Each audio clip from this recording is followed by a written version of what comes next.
Here's a good question. What's the deal with all these crazy password rules?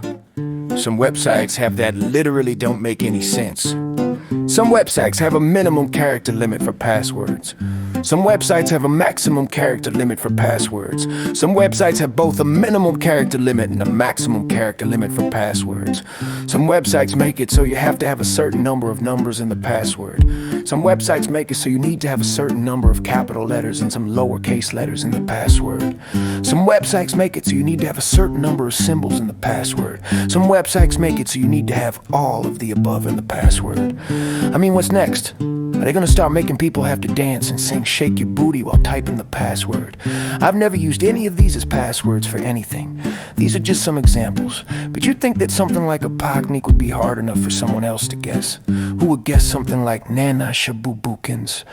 What the hell kind of pure evil, psychotic, criminal mastermind would ever guess a password something like, "I like to poop in my pants"? If you're a person that doesn't like to swear, and usually doesn't like to use any slang, you could just make the password. Fuck that shit, man. Maybe throw a 6 and a 7 somewhere in there, or throw a 69 somewhere in there. If you're Christian, maybe throw a 666 somewhere in there. If you're a Satanist, maybe throw a 777 somewhere in there, just to mess with people. Then there's the little fact that even if someone does guess the password correctly, they'd still need to know either what email you used.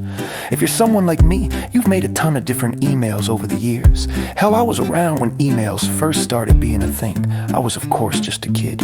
But that didn't stop Mom from making me an email. Or if it's not the email, they'd at least need to know what username you used. That would, of course, make it even harder, just because there are 6 sextillion and 1 usernames for a person to choose from, no more, no less. Then there are, of course, the websites that say they're alright with whatever password you picked at first. But then they eventually make it so you have to have a certain number of numbers in it. Then later, they make it so you also need to have a certain number of capital letters and some lowercase letters in it. Then, of course, a little while after that, they make it so the password also needs to have a certain number of symbols in it.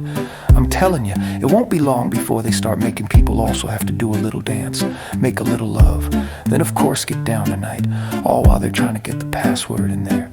So tell me for real, what's the deal with all these crazy password rules? And I guess that's all for now.